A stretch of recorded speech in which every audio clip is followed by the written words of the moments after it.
It is a brand new week here at Post Wrestling. Welcome to your Post Daily News Show for Monday, February the 28th. I am John Pollock alongside Wai Ting. The last day of the month, Wai.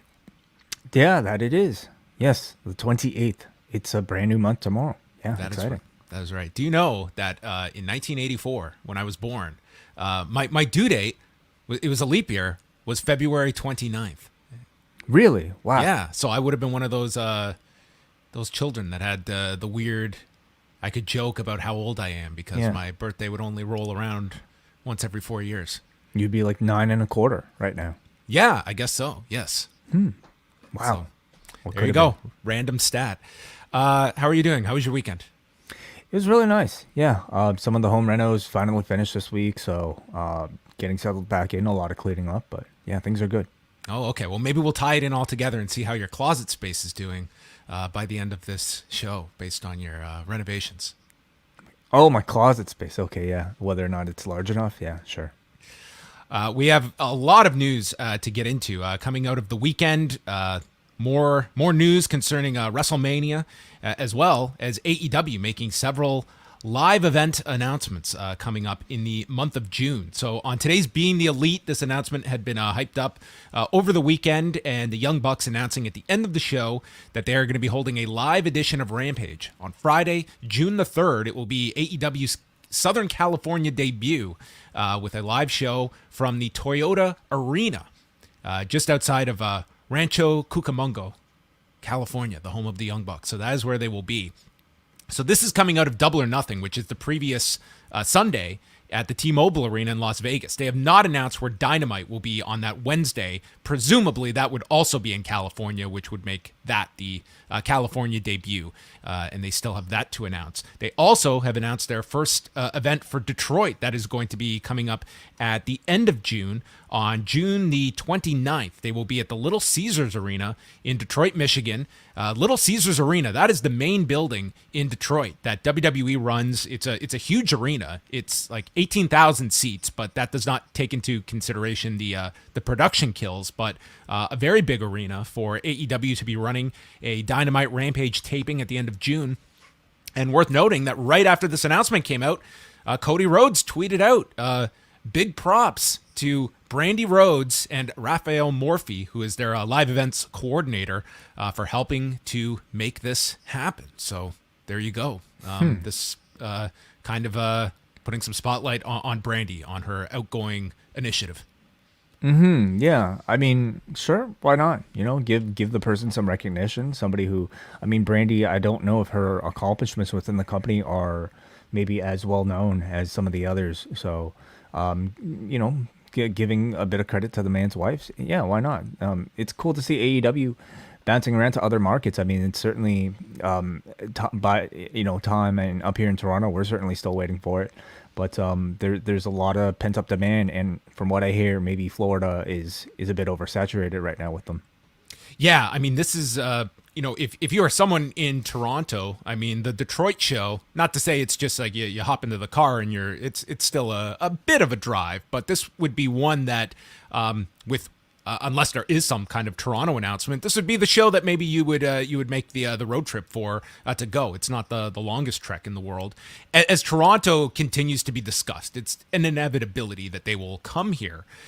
If you were looking at the arena options, and let's say let's just for the sake of argument say it's a pay-per-view that they choose and kind of build a weekend around it, maybe like a live Rampage on the Friday and then the pay-per-view on the Saturday or Sunday. Like how big could AEW draw its first time in Toronto for a major pay-per-view event?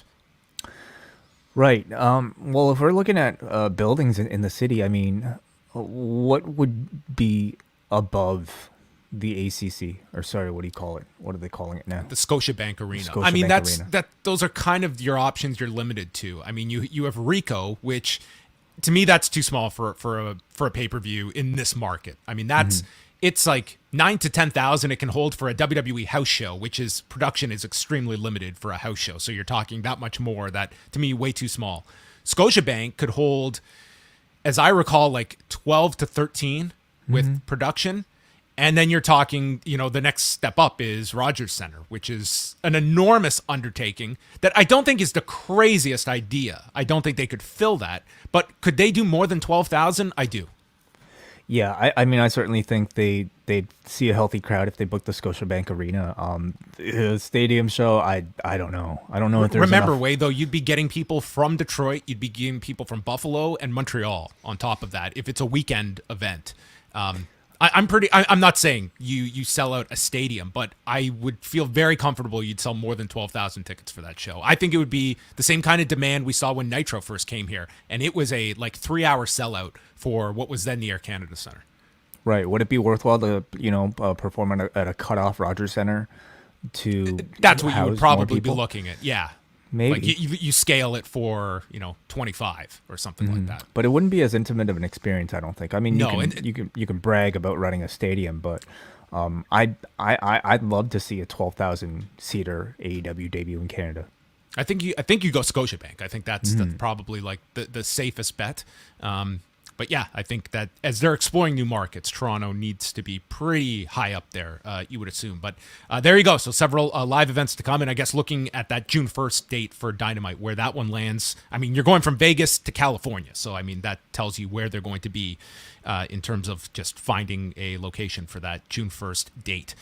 Then we continue on, and WWE announcing today that Becky Lynch and Bianca Belair, the women's championship match on the Raw side, is going to take place on night 1 of WrestleMania and will be on the same night as Charlotte Flair and Ronda Rousey. So if it turns out, it could be Charlotte's or Ronda's promo, I guess, about Becky being on her undercard. This kind of surprised me. I figured they would do, split the women's championships up and presumably maybe the men's championships up as well. But now, who knows? This might not be the case.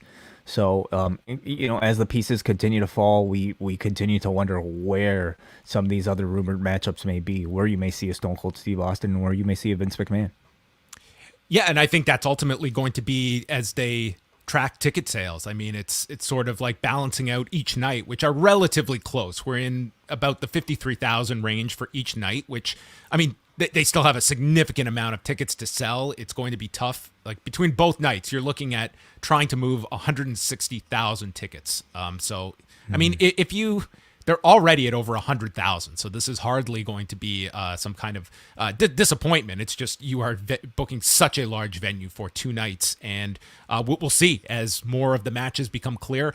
And I think going back to earlier discussions, I think this is going to be their strategy of trying to move these tickets is making the announcement of the match, seeing what the ticket response is, and then announcing which night it is, because I could see a lot of people being hesitant that have not bought tickets yet that are in or around the city that weekend. And Steve Austin is announced. It's like, I'm not just going to buy tickets to both nights blind. I want to know which night the attraction is going to be on that I want to buy those tickets for, because now it's very much specific to a match being on either of those nights that is truly going to move tickets. Certainly. New Japan news, they are going to be holding their anniversary card on Tuesday, and then the New Japan Cup begins on Wednesday.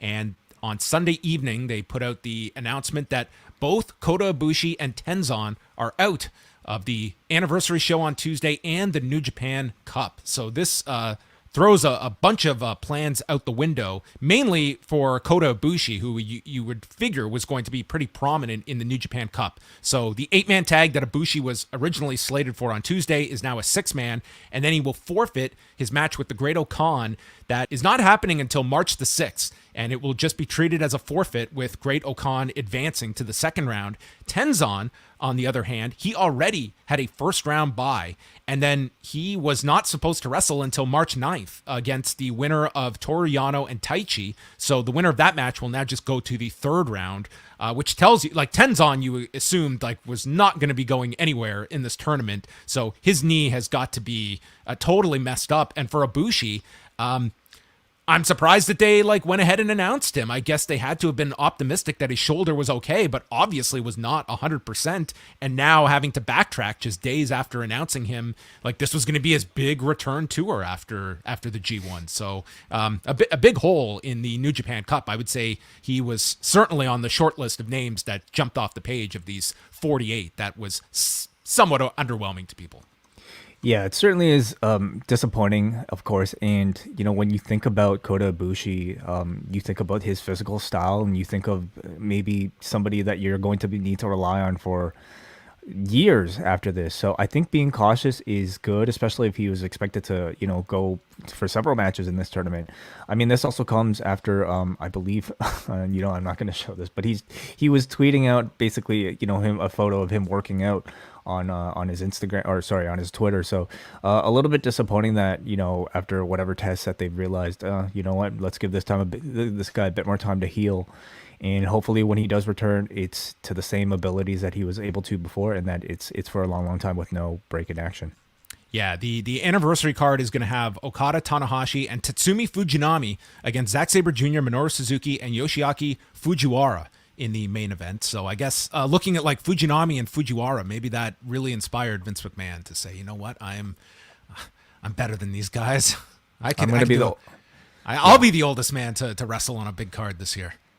Yeah, we'll see who has the best match. Yeah, it's worth noting that Pat McAfee did address the reports that were out there, and I mean, he's in a position. What is he going to just ignore what is out there? And he pretty much just played it that I've read that I'm facing Vince McMahon at WrestleMania. What a wild world it is, and we'll see what happens. But he actually has Dana White on today and Vince McMahon on Thursday on his show. So a lot of attention for this Pat McAfee show this week, at least from pro wrestling and by extension MMA fans. The goal of the whole thing is to get people talking. It's to expose the McAfee audience to the WWE and really getting people at large to discuss it. So yeah, of course he would address the rumors. And then continuing on with things, some notes coming out of the weekend. So GCW ran 2 events in LA over the weekend, and I guess the most brutal injury to come out of them was on Saturday, the coldest winter. There was a do-or-die death match for Alex Zayne and Jimmy Lloyd, and this saw Alex Zayne and Lloyd go through multiple panes of glass. And the injuries that came out of this match for Alex Zayne included a ruptured globe. So, sounds brutal. It is. This is, a specific eye injury, and had to undergo surgery for it, as well as a nasty laceration on his right arm that had to be stitched up. So it was, we're not going to show it, but an absolutely brutal looking wound on his arm. But it's obviously the eye injury that it could seriously take him out for a period of time. But hopefully he is now on the mend. He is out of surgery. So we wish the best to Alex Zayne. A very violent match at the coldest winter. They also did an angle on Friday night where Joey Janela and Sean Waltman beat the Major brothers of Matt Cardona and Brian Myers. And then afterward, Waltman is addressing the crowd, thanking them in Los Angeles, and he is super kicked by Joey Janela. And then the next night, they set it up for Spring Break, where it will be Joey Janela against Sean Waltman, and also announcing AJ Gray challenging Jon Moxley on the first night of Spring Break for the GCW title. So that card is starting to come together. Other announcements for the weekend have included Bandito against Speedball Mike Bailey at the Mark Hitchcock WrestleCon Memorial Super Show on March 31st. John Hennigan is going to do Bloodsport, which is kind of an interesting addition. John Hennigan mentioned his amateur wrestling background in school. But I think he's got a fun style that could work in here as sort of his type of style and adapting it to a blood sport. So I think that's kind of a interesting booking. Yeah, absolutely. I mean, I feel like these promotions are there for people to show a different side of them. I mean, I don't know the type of training that this guy might be doing on his off time, and this is a venue for him to really show it, because certainly, while he was in the WWE, he got to show some creativity, but nothing of the ground game or of an amateur style. So I'm really curious. Mm-hmm. Yeah, I'm very much looking forward to this Bandito Speedball match. I watched the Mike Bailey Ninja Mac match that happened on Friday's show, and this was wild. They ended up on this this beam above the whole crowd, and then Ninja Mac sent off and went through a a door. They love their doors in GCW. Yes, they do. Yeah, they like them a bit more than tables. Maybe they're cheaper. And then also Tomohiro Ishii and Chris Dickinson has been added for New Japan's Lone Star Shootout on April the 1st. But the big release on Monday, none of these AEW announcements or WrestleMania match orders, New Japan. It was the premiere of Corey and Carmella on the WWE YouTube channel, dropping 2 episodes. I watched the first one, and then about 20 minutes before we were supposed to go live, I noticed that they have released 2 episodes. So a true professional way. I watched the second one as well because there was lots of follow-up after the first episode. Wade, did you get to see either of these episodes? I watched the first episode, and it was, I mean, as a fan of reality TV, unfortunately, this was about as much as I could bear. Oh, no pun intended. Yes, bear with us. Yeah, so, well, what did you think of it, John? Well, first of all, at 1.5 times the speed for an 11-minute episode, it was a brisk watch. You should try it in 2. Is that how fast you watched it in? Yeah. It gets a little jarring to me once I go above 1.5, but maybe I will give that a test. So I think like the conclusions we can come, this is a couple that is very open with their sexuality with one another. That seems to be the backdrop of just about every scene. And they have decided that they are going to make things a little more permanent since both of them got an apartment in Pittsburgh. They are now going to be home buyers. So, Wei, I think this is something you could certainly relate to in recent time. The idea of going house hunting. This brought me back to many torturous sessions of having to go look at various houses, and it seemed that Corey was ready to sign. He was ready to sign the lease sight on scene, and he had no issues about size, space. He said, "I don't care if we're in a twin bed. We can put the kids in the closet, whatever." Carmella, much more particular about what she is looking for here. In particular, closet space, and this would send them into a lot of frustration about the lack of closet space in many of these places that Corey's pal Aaron, the real estate agent, was taking them to. Closet space apparently is really is a big deal for some. When asked if she could simply get rid of more clothes, I mean, Carmella says it's simply not an option. So, will they find one? Did they find one in episode 2, John? Well, that's where we go to, because in episode 2, they find their latest house and it meets all of the criteria. And Aaron, the real estate guy, he knows Carmella's desire for this extra closet space. So he brings them to a home with 4 bedrooms, one of which can be transformed into Carmella's closet. She can have a whole bedroom designated for her closet space. And they're getting the house way. They have signed, they get the house, and then it really got into more of their relationship, where it was the way they do the narration here. It's not like your on-screen testimonial where you isolate them. It's them in their podcast setting, just having a natural chat with one another about how Corey is the lackadaisical one, but Carmella is always on the go. And man, we're just going at an incredible speed, because after the cliffhanger of episode 1 of will we find a house, minutes into episode 2, it's moving day. It's time to move into the new house. And Corey is tasked with packing some of the larger items in the home, including a framed SmackDown Women's Championship belt that Carmella won when she cashed in her Money in the Bank in April of 2018 against Charlotte. And he packs this. And once they arrive, Carmella discovers that the glass frame, get in on it there. Everyone on YouTube can see this. It's cracked. The glass has cracked. Ooh, ouch. Okay. So the glass is cracked. I mean, so what? Replace the glass. No, you have not understood the severity, because that was Corey's reaction. God. So what? I'll replace it. It was custom. It was custom made. Custom piece of glass that you're telling me you can't replace? Wait, this was a big fight between them that was solved within about 2 minutes, but it was a tense 2 minutes. And when you need to move, you need some help. And Corey called upon younger brother, Lucha star Sam Adonis, who showed up, and he was left to just do it all by himself. He said, just give me my room. but we have a very awkward moment where he came in and dropped one of the boxes and the contents spilled onto their brand new home. And all of the sex toys were there on display. And Sam had to tiptoe around this very awkward moment with his older brother. My. In the end, they move in. Corey can see that Carmella is still upset over the glass custom case that has been cracked. And Corey at first says, "I'm sorry that you are upset. That is not an apology." And then finally apologizes for actually breaking the frame. Carmella forgives him immediately, and thus episode 2 concludes. I would have been this is kind of season 1. I think this is fine.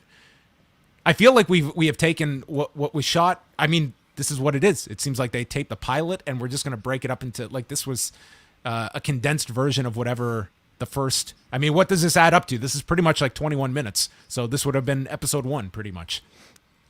Yeah, I suppose so. Yeah, these 10-minute little things. It sounds pretty boring and bad. But I mean, I'm glad that they're able to get their faces out there, increase their visibility. I mean, it's on YouTube. I mean, I would say like this was something that was obviously shopped and did not find a home. Unlike Corey and Carmella. Mm-hmm.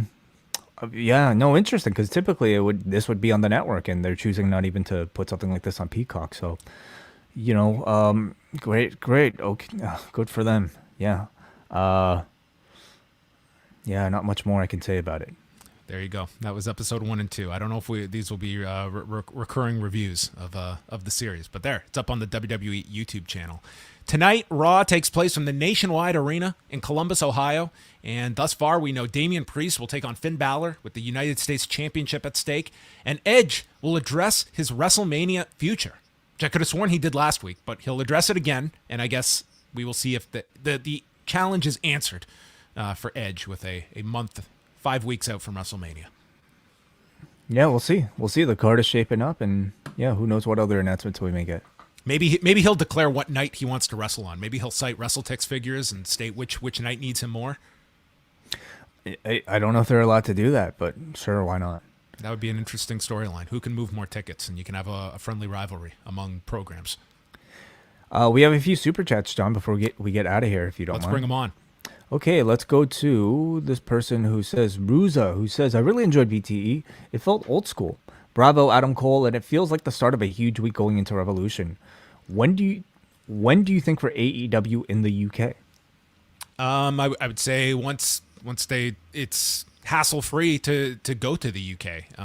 It would seem like that is probably something that's very much on their to-do list, probably this year. I would be surprised if 2022 ended and they did not have at least an announcement for going to the UK, if not outright going over there. I think personally they should do a big pay-per-view over there. But you talk about going to a lot of these big markets and doing like a pay-per-view. I would say the same for Toronto. And it's sort of like you only have these 4 pay-per-views that you can turn into these big weekends that it's tough. Like, do you go all the way over to the UK for just a Dynamite and a Rampage and then come back? To me, you want to maximize it. And to me, making a big weekend out of it, you only have 4 a year. And the way they've set it up is that one of them is going to be Vegas most years and one's going to be Chicago Labor Day weekend, that you've kind of tied yourselves to those markets. So it leaves you like 2 pay-per-views. I think like it's certainly a worthwhile discussion about maybe you don't want to go to 12 shows a year. That might be excessive, but 6, I think certainly they could pull that off. Yeah, I think so too. I think there's enough demand for it. I mean, these sort of TV specials that they're doing on a Saturday night aren't exactly pay-per-view caliber. So I think it still leaves a lot of room and still a lot of demand from people who want to see a bigger show somewhere in the calendar year outside of the 4. So, the only interesting thing would be to see how they would handle the time zone difference if they were to do a pay-per-view. Would it be tape delay? Would they air it live? I just run it live. Yeah. I think like doing a Saturday afternoon, did that really hurt Elimination Chamber last weekend? No, well, not if it's on the network, but if it's a pay-per-view on stateside, I don't know. I don't think it would be a major hurdle for them to do it, live from the UK. I think you definitely do it live. Okay, interesting. Thank you for that super chat, Ruza. We go to Alex Lopez, who says, great work in general, guys. kind of bummed you guys won't be in Dallas this year. I missed the Ultimate Thrill Ride Pollock hug a few years back. Yes. Yeah. What a phenomenon that was. You gave quite a few hugs that year. Well, I was accosted by people, so I was a good sport. But no, we are not. We're this year. I don't know if the hug thing we would do it even if we were down there. Yeah, I mean that was really a time and place kind of thing. I mean the world that we're living in here. No one needs to come up and hug me. I think that's I could probably have you charged. But we are not going to Dallas this year. I cannot say I'm heartbroken over this. Like, just looking at the schedule, I think it's... listen, I love going down to these, meeting lots of fans and stuff. I love doing our live shows. There's certain aspects you just cannot replicate being at home. But in terms of coverage that week, I think it's a lot easier to do it this way. We're already making our plans for that week and weekend in terms of all the coverage we're going to be doing. I'm excited to do this daily news show each day in the lead up to that. There's going to be no shortage of stuff to discuss, and it just gives us, a wider variety of shows that we can follow at least remotely, and probably talk to people throughout the week that are going to be down there. Yeah, I'm the same. Whenever we do make our way down to a big weekend again, I think we'll really enjoy it. But for now, I think we take advantage of being at home. All right, last one comes to us from Jake, who asks if you have a prediction for Masvidal versus Covington. Yes, I think you have to favor Colby Covington, just in terms of his conditioning is going to be, at Colby Covington's level. I think in a 5-round fight, that has to be. The advantage that I see being a big difference in this fight.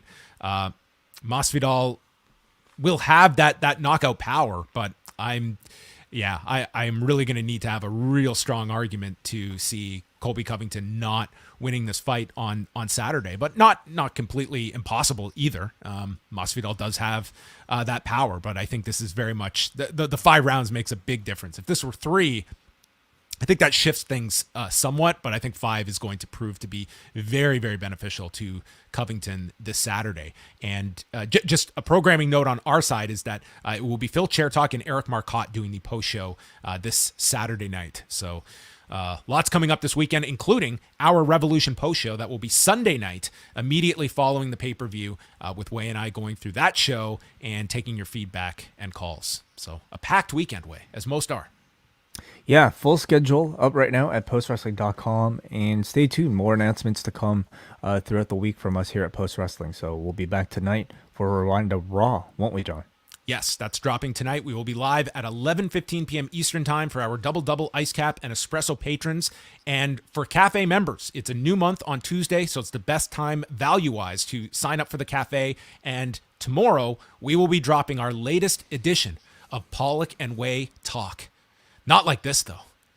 Real talk with myself and Wai Ting. So look out for that. I've always enjoyed doing these shows with you, Wai.